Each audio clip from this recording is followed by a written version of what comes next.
구약성경 939페이지 정도에 있습니다.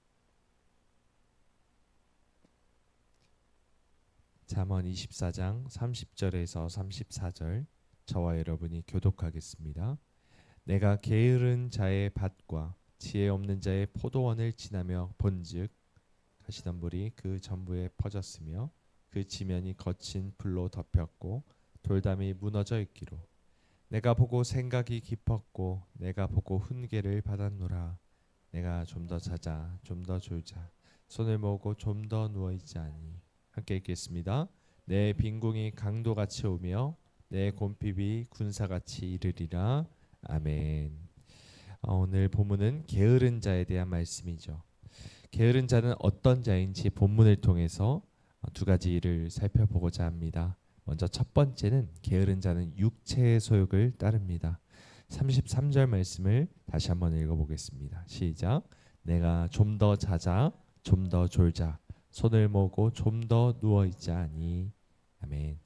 게으른 자의 특징은 육체의 요구대로 살아간다는 것입니다. 33절에서는 게으른 자에 대해서 좀 더 자자 하는 사람이라 말하고 있죠. 이것은 잠을 줄이고 일을 열심히 하라라는 말씀이라기보다는 자신의 육체가 자기 삶의 주인이 되어버린 자에 대해서 고발하고 있는 장면이죠. 여기서 좀 더 자자 하면서 잠에 든 사람은 육신의 삶에만 빠진 채 영의 세계는 완전히 눈을 감아버린 자들을 가리킵니다. 나 자신의 육체의 소욕을 따라서 원하는 것들을 얻고자 이 세상에 빠져버린 자들은 반드시 영적으로 잠들게 되어 있습니다.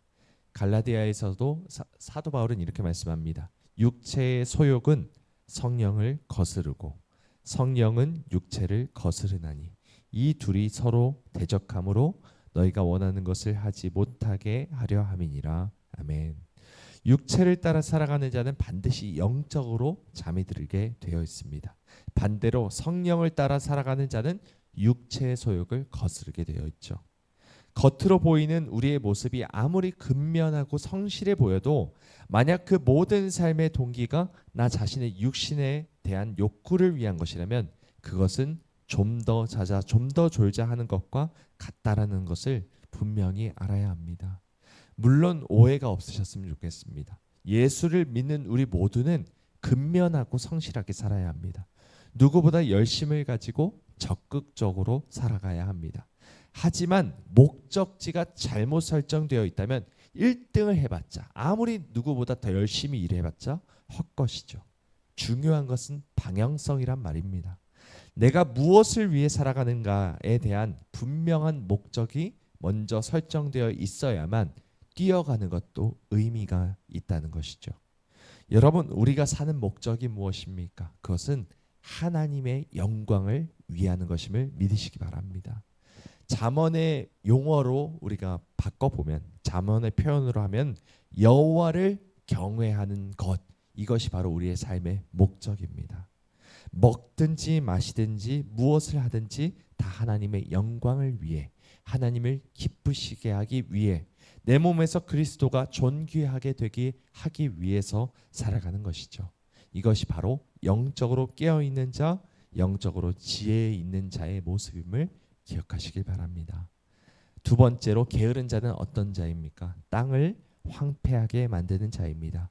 우리 30절부터 32절까지 말씀을 읽어보겠습니다. 30절부터 32절입니다. 시작. 내가 게으른 자의 밭과 지혜 없는 자의 포도원을 지나며 본즉 가시덤불이 그 전부에 퍼졌으며 그 지면이 거친 풀로 덮였고 돌담이 무너져 있기로 내가 보고 생각이 깊었고 내가 보고 훈계를 받았노라. 아멘. 30절을 보시면 게으른 자의 밭과 지혜 없는 자의 포도원에 대해서 말하고 있죠. 밭과 포도원은 모두 열매를 맺는 나무가 있어야 그 밭과 포도원의 존재 의미가 있습니다.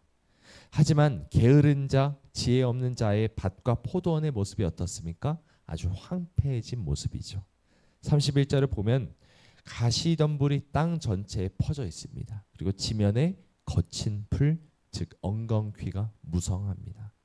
여러분, 영적으로 어두워진 채 육체의 소욕을 따라 선악과를 따먹은 아담에게 하나님께서 하신 말씀이 무엇입니까? 땅이 내게 가시덤불과 엉겅퀴를 낼 것이라 말씀합니다.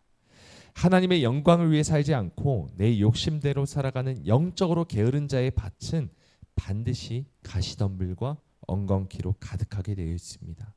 하지만 가시덤불과 엉겅퀴가 무성한 중에도 겨우내 열매를 맺는 나무가 간혹 있을 수도 있겠죠.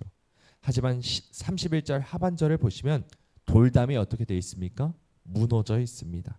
돌담은 들짐승의 침입을 막기 위함입니다. 돌담이 무너져 있다면 들짐승들이 자유롭게 출입하며 겨우내 맺은 열매들조차 다 먹어 치워버렸겠죠. 땅이 방치되어 제대로 된 열매를 맺지 못했을 뿐 아니라 겨우 맺은 열매조차 제대로 지키지 못하는 자는 게으른 자며 동시에 미련한 자라 말씀하고 있는 것입니다. 여러분, 우리가 속한 땅은 어떤지 한번 생각해 보길 원합니다. 생명력으로 가득한 그런 땅입니까? 아니면 황무함이 가득한 땅입니까? 우리가 영적으로 깨어있지 않으면 영적으로 좀 더 잘자, 좀 더 자자, 좀 더 졸자 하며 계속해서 잠들어 있게 된다면 내가 속한 땅, 즉 나의 가정과 나의 교회와 나의 직장은 가시덤불로 가득하게 될 수밖에 없고 엉겅퀴로 가득할 수밖에 없다는 것입니다. 하지만 우리가 하나님의 말씀 가운데 날마다 깨어 있고 날마다 하나님의 말씀에 순종하는 삶을 살아가게 된다면 열매 맺는 푸른 의의 나무가 가득하게 될 것입니다.